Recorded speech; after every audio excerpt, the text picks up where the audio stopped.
BA 5th semester ಎಲ್ಲ ವಿದ್ಯಾರ್ಥಿಗಳಿಗೆ ಈ ಒಂದು ವಿಡಿಯೋಗೆ ಪ್ರೀತಿಯ ಸ್ವಾಗತ.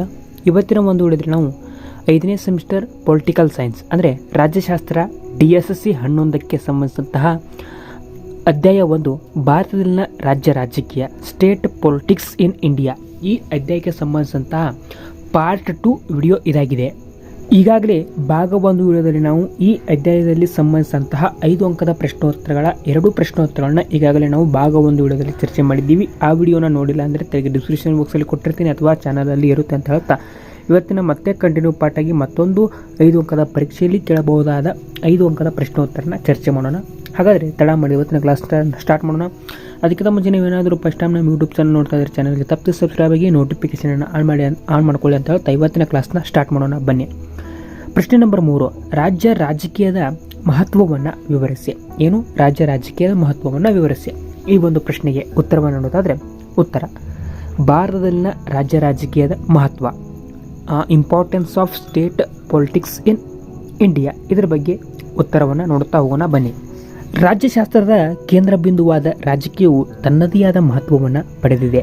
ಅಂತೆಯೇ ರಾಜಕೀಯದ ಹಲವು ಮಾದರಿಗಳಲ್ಲಿ ಒಂದಾದ ರಾಜಕೀಯವೂ ಸಹ ತನ್ನದೇ ಆದ ಉಪಯುಕ್ತತೆಯನ್ನು ಮೈಗೂಡಿಸಿಕೊಂಡಿದೆ.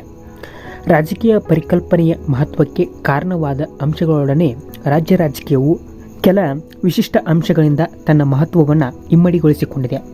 ಈ ಕೆಳಗಿನ ಅಂಶಗಳ ಮೂಲಕ ಮನವರಿಕೆ ಮಾಡಿಕೊಳ್ಳಬಹುದಾಗಿದೆ. ರಾಜಕೀಯದ ಮಹತ್ವವನ್ನು ಮನವರಿಕೆ ಮಾಡಿಕೊಳ್ಳಬಹುದಾಗಿದೆ. ಹಾಗಾದರೆ ನೋಡೋದಾದರೆ ಮೊದಲನೆಯ ಮಹತ್ವ ಅಧಿಕಾರಕ್ಕೆ ವಿಕೇಂದ್ರಣಕ್ಕೆ ಪೂರಕ. ಭಾರತವು ಪ್ರಬಲ ಕೇಂದ್ರ ಸರ್ಕಾರವುಳ್ಳ ರಾಜ್ಯ ಒಕ್ಕೂಟವಾಗಿದೆ. ಸಂವಿಧಾನವು ಕೇಂದ್ರ, ರಾಜ್ಯ ಮತ್ತು ಸಮವರ್ತಿ ಪಟ್ಟಿಗಳ ಮೂಲಕ ಅಧಿಕಾರಗಳನ್ನು ಕೇಂದ್ರ ಮತ್ತು ರಾಜ್ಯಗಳ ನಡುವೆ ಹಂಚಿದ್ದರೂ ಕೇಂದ್ರ ಸರ್ಕಾರಕ್ಕೆ ಸಿಂಹಪಾಲು ದೊರಕಿದೆ. ಮುಂದುವರೆದು ಉಳಿದ ಅಥವಾ ಶೇಷಾಧಿಕಾರಗಳು ಭಾರತದಲ್ಲಿ ಕೇಂದ್ರ ಸರ್ಕಾರಕ್ಕೆ ನೀಡಲ್ಪಟ್ಟಿವೆ. ಹೀಗಾಗಿ ಭಾರತದ ಒಕ್ಕೂಟದಲ್ಲಿದ್ದ ಕೇಂದ್ರ ಸರ್ಕಾರವು ಅಧಿಕಾರ ಕೇಂದ್ರೀಕರಣದೊಡನೆ ರಾಜ್ಯಗಳಿಗಿಂತ ಪ್ರಬಲವಾಗಿದೆ. ಆದರೆ ರಾಜಕೀಯವು ರಾಜ್ಯಗಳ ರಾಜ್ಯ ಪಟ್ಟಿಯ ಮೂಲಕ ಸಂವಿಧಾನಾತ್ಮಕವಾಗಿ ಪಡೆದಿರುವ ಅಧಿಕಾರಗಳನ್ನು ಬಳಸಿಕೊಳ್ಳಲು ಉತ್ತೇಜಿಸುತ್ತದೆ. ಜೊತೆಗೆ ಸಮವರ್ತಿ ಪಟ್ಟಿಯ ಮೇಲಿನ ವಿಷಯಗಳನ್ನು ಕುರಿತಂತೆ ಕೇಂದ್ರವು ಏಕಪಕ್ಷೀಯ ನಿರ್ಧಾರ ಕೈಗೊಳ್ಳದಂತೆ ರಾಜಕೀಯವು ತಡೆಯುತ್ತದೆ. ಮುಂದುವರೆದು ಕೇಂದ್ರವು ತನ್ನ ಅಧಿಕಾರವನ್ನು ಚಲಾಯಿಸಿ ರಾಷ್ಟ್ರೀಯ ಧೋರಣೆಗಳನ್ನು ರೂಪಿಸುವಲ್ಲಿಯೂ ರಾಜಕಾರಣವು ಪ್ರಭಾವ ಬೀರುತ್ತದೆ. ಹೀಗೆ ಕೇಂದ್ರೀಕೃತ ಅಧಿಕಾರವು ವಿಕೇಂದ್ರೀಕರಣಗೊಳ್ಳಲು ರಾಜಕೀಯವು ಪೂರಕವಾಗುವ ಮೂಲಕ ಮಹತ್ವ ಪಡೆದಿದೆ. ಎರಡನೆಯ ಮಹತ್ವ ಸರ್ವರ ಪ್ರಾತಿನಿಧ್ಯಕ್ಕೆ ಆಸ್ಪದ. ಭಾರತವು ವೈವಿಧ್ಯತೆಗಳಿಂದ ಕೂಡಿರುವ ದೇಶ. ವಿವಿಧ ಜನಾಂಗ, ಭಾಷೆ, ಧರ್ಮ, ಪ್ರದೇಶ, ಸಾಮಾಜಿಕ ಹಿನ್ನೆಲೆಯುಳ್ಳ ಜನರು ಭಾರತದಲ್ಲಿ ನೆಲೆಸಿದ್ದಾರೆ. ರಾಜಕೀಯವು ಈ ವಿವಿಧ ಜನ ಸಮುದಾಯದ ಪ್ರಾತಿನಿಧ್ಯಕ್ಕೆ ಅವಕಾಶ ಒದಗಿಸುತ್ತದೆ. ಒಂದೊಮ್ಮೆ ರಾಜಕೀಯವು ಮುನ್ನೆಲೆಗೆ ಬರದಿದ್ದಲ್ಲಿ ಪ್ರಬಲ ಸಮುದಾಯಗಳು ಮಾತ್ರ ಪ್ರಾತಿನಿಧ್ಯ ಹೊಂದುವ ಸಾಧ್ಯತೆ ಕಂಡುಬರುತ್ತಿದ್ದು, ರಾಜಕೀಯದ ಪರಿಣಾಮ ಹಲವು ಪ್ರಾದೇಶಿಕ ಪಕ್ಷಗಳು ಜನ್ಮ ತಾಳಿದ್ದು ಆಯಾ ಪ್ರದೇಶದ ಜನರ ಪ್ರಾತಿನಿಧ್ಯಕ್ಕೆ ಆಸ್ಪದ ಕಲ್ಪಿಸಿದೆ. ಫಲವಾಗಿ ದೇಶದ ಬಹುಸಂಖ್ಯಾತ ಸಮುದಾಯಗಳಿಗೆ ಸಮಾನವಾಗಿ ಅಲ್ಪಸಂಖ್ಯಾತ ಸಮುದಾಯಗಳು ರಾಜಕೀಯ ಪ್ರಾತಿನಿಧ್ಯ ಹೊಂದುವಂತಾಗಿದೆ. ಮೂರನೆಯ ಮಹತ್ವ ನೀತಿಗಳ ಪರಿಣಾಮಕಾರಿ ಅನುಷ್ಠಾನ. ರಾಜ್ಯಗಳು ರಾಷ್ಟ್ರೀಯ ನೀತಿಗಳನ್ನು ಜಾರಿಗೊಳಿಸುವ ಜವಾಬ್ದಾರಿ ಪಡೆದಿರುತ್ತವೆ. ಈ ವೇಳೆಯಲ್ಲಿ ರಾಜಕೀಯವು ಕೇಂದ್ರವನ್ನು ಪ್ರಭಾವಿಸುವ ಮೂಲಕ ಜನಪರ ನೀತಿಗಳನ್ನು ರೂಪಿಸಲು ಶ್ರಮಿಸುತ್ತದೆ. ಜೊತೆಗೆ ರಾಷ್ಟ್ರೀಯ ನೀತಿಗಳನ್ನು ಪರಿಣಾಮಕಾರಿಯಾಗಿ ಜಾರಿಗೊಳಿಸಲು ರಾಜಕಾರಣವು ತನ್ನದೇ ಕೊಡುಗೆ ನೀಡುತ್ತದೆ. ಇನ್ನು ನಾಲ್ಕನೆಯ ಮಹತ್ವ ಆರ್ಥಿಕ ಅಭಿವೃದ್ಧಿಗೆ ಪ್ರಯತ್ನ. ರಾಜ್ಯಗಳು ಭಾರತದಲ್ಲಿ ಆರ್ಥಿಕ ನಿಯಂತ್ರಣವನ್ನು ಹೊಂದಿದೆ. ಫಲವಾಗಿ ರಾಜಕೀಯವು ಆಯಾ ರಾಜ್ಯಗಳಲ್ಲಿ ಬಂಡವಾಳ ಹೂಡಿಕೆ, ಉದ್ಯೋಗಾವಕಾಶಗಳ ಲಭ್ಯತೆ, ಕೌಶಲ್ಯಗಳ ಬಲವರ್ಧನೆಗೆ ಆದ್ಯತೆ ನೀಡುತ್ತವೆ. ಇದರಿಂದ ರಾಜ್ಯಗಳು ಆರ್ಥಿಕವಾಗಿ ಸದೃಢಗೊಳ್ಳಲು ಮತ್ತು ಆರ್ಥಿಕವಾಗಿ ದೇಶ ಸ್ಥಿರತೆ ಹೊಂದಲು ಸಾಧ್ಯವಾಗುತ್ತದೆ. ಇನ್ನು ಐದನೆಯ ಮಹತ್ವ ಸಾಂಸ್ಕೃತಿಕ ವೈವಿಧ್ಯತೆಗೆ ಆದ್ಯತೆ. ಭಾರತದ ಪ್ರತಿ ರಾಜ್ಯ ತನ್ನದೇ ಆದ ಸಂಸ್ಕೃತಿ ಮೈಗೂಡಿಸಿಕೊಂಡಿದೆ. ಆಯಾ ರಾಜ್ಯಗಳ ರಾಜಕೀಯವು ತನ್ನ ಸಾಂಸ್ಕೃತಿಕ ಅಸ್ಮಿತೆಯು ರಕ್ಷಣೆಗೆ ಮಹತ್ವ ನೀಡುತ್ತದೆ. ಫಲವಾಗಿ ಭಾರತ ಇಂದಿಗೂ ಸಾಂಸ್ಕೃತಿಕ ವೈವಿಧ್ಯತೆಯನ್ನು ಕಾಪಾಡಿಕೊಳ್ಳಲು ಸಾಧ್ಯವಾಗಿದೆ. ಇನ್ನು 6ನೆಯ ಮಹತ್ವ ಕಲ್ಯಾಣ ರಾಜ್ಯದ ಸ್ಥಾಪನೆ. ಸರ್ವರ ಯೋಗಕ್ಷೇಮ ಸಾಧಿಸುವುದೇ ಕಲ್ಯಾಣ ರಾಜ್ಯದ ಗುರಿ. ರಾಜ್ಯಗಳು ಆರೋಗ್ಯ, ನಾಗರಿಕ ಆಹಾರ ಪೂರೈಕೆ, ಮಹಿಳಾ ಮತ್ತು ಮಕ್ಕಳ ಕಲ್ಯಾಣ, ಬಡತನ ನಿವಾರಣೆ ಮುಂತಾದ ಜವಾಬ್ದಾರಿಗಳನ್ನು ನಿರ್ವಹಿಸುತ್ತದೆ. ಈ ವೇಳೆಯಲ್ಲಿ ರಾಜ್ಯ ರಾಜಕೀಯವು ಕಲ್ಯಾಣ ಕಾರ್ಯಕ್ರಮಗಳ ಪರಿಣಾಮಕಾರಿ ಅನುಷ್ಠಾನಕ್ಕೆ ಕಾರಣವಾಗಿ ಕಲ್ಯಾಣ ರಾಜ್ಯದ ಸ್ಥಾಪನೆಗೆ ಸಹಕರಿಸುತ್ತದೆ. ಉದಾಹರಣೆ, ಕರ್ನಾಟಕದಲ್ಲಿ ಇತ್ತೀಚೆಗೆ ಚುನಾವಣೆ ಭರವಸೆಯಂತೆ ಆಡಳಿತಾರೂಢ ಕಾಂಗ್ರೆಸ್ ಪಕ್ಷ 5 ಗ್ಯಾರಂಟಿಗಳನ್ನು ಜಾರಿಗೊಳಿಸುವ ಮೂಲಕ ಜನರ ಕಲ್ಯಾಣಕ್ಕೆ ಶ್ರಮಿಸಲು ರಾಜ್ಯ ರಾಜಕೀಯದ ಪ್ರಭಾವ. ಇನ್ನು 7ನೆಯ ಮಹತ್ವ ರಾಷ್ಟ್ರೀಯ ಭದ್ರತೆಗೆ ಸಹಕಾರಿ. ಕಾನೂನು ಮತ್ತು ಶಾಂತಿ ಸ್ಥಾಪನೆಯು ಭಾರತದಲ್ಲಿ ರಾಜ್ಯಗಳಿಗೆ ಸೇರಿದೆ. ರಾಜ್ಯ ರಾಜಕೀಯವು ಆಯಾ ರಾಜ್ಯದಲ್ಲಿ ಕಾನೂನು ಮತ್ತು ಶಾಂತಿ ಸ್ಥಾಪನೆ ನೆಲೆಸಲು ಸಹಕಾರಿಯಾಗುತ್ತದೆ.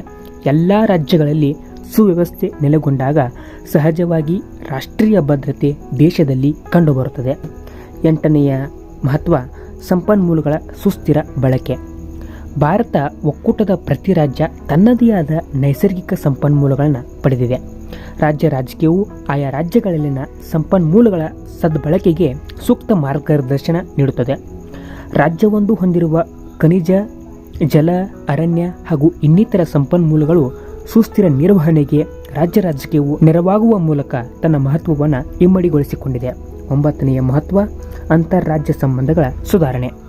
ಭಾರತ ಒಕ್ಕೂಟದ ವಿವಿಧ ರಾಜ್ಯಗಳ ನಡುವೆ ಸುಮಧುರ ಸಂಬಂಧಗಳಿಗೆ ರಾಜ್ಯ ರಾಜಕಾರಣವು ಸಹಕಾರಿಯಾಗಿದೆ. ಸಮಾನ ಉದ್ದೇಶವುಳ್ಳ ರಾಜಕೀಯ ಪಕ್ಷಗಳು ಆಡಳಿತ ನಡೆಸುತ್ತಿದ್ದರೆ ಆ ರಾಜ್ಯಗಳ ನಡುವೆ ಉತ್ತಮ ಸಂಬಂಧವನ್ನು ಕಾಣಬಹುದಾಗಿದೆ. ನದಿಗಳ ನೀರು ಹಂಚಿಕೆ, ವ್ಯಾಪಾರ, ಸಾರಿಗೆ, ಗಡಿಗಳನ್ನು ಕುರಿತಂತೆ ಒಂದೊಮ್ಮೆ ವಿವಾದಗಳಿದ್ದರೂ ರಾಜ್ಯ ರಾಜಕೀಯವು ಅವುಗಳನ್ನು ಸೌಹಾರ್ದತೆಯ ನೆಲೆಗಟ್ಟಿನಲ್ಲಿ ಪರಿಹರಿಸಿಕೊಳ್ಳಲು ಪ್ರಯತ್ನಿಸುತ್ತದೆ. ಈ ನಿಟ್ಟಿನಲ್ಲಿ ಸರ್ವ ಪಕ್ಷಗಳ ಸಭೆ, ನಿಯೋಗ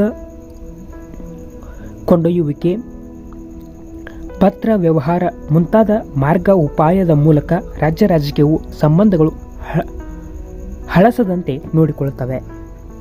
ಇನ್ನು 10ನೆಯ ಮಹತ್ವ ಸಹಕಾರಯುತ ಸಂಯುಕ್ತ ವ್ಯವಸ್ಥೆಗೆ ನೆರವು. ದೇಶವೊಂದರ ಕೇಂದ್ರ ಮತ್ತು ರಾಜ್ಯ ಸರ್ಕಾರಗಳು ಪರಸ್ಪರ ಸ್ಪರ್ಧಿಸದೆ ಹೊಂದಾಣಿಕೆಯಿಂದ ಆಡಳಿತ ನಡೆಸುವುದು ಸಹಕಾರಯುತ ಸಂಯುಕ್ತ ವ್ಯವಸ್ಥೆಯಾಗಿದೆ. ಭಾರತದ ಒಕ್ಕೂಟದಲ್ಲಿ ಸಹಕಾರಯುತ ಸಂಯುಕ್ತ ವ್ಯವಸ್ಥೆಯನ್ನು ಸಕಾರಗೊಳಿಸಲು ರಾಜ್ಯ ರಾಜಕೀಯವು ನೆರವಾಗಿದೆ. ದೇಶದ ಆರ್ಥಿಕ ಸಂಪನ್ಮೂಲಗಳು ಕೇಂದ್ರದಿಂದ ರಾಜ್ಯಗಳಿಗೆ ಹಂಚಿಕೆಯಾಗುವಂತೆ ರಾಜ್ಯ ರಾಜಕೀಯವು ಪ್ರಭಾವ ಬೀರುತ್ತದೆ.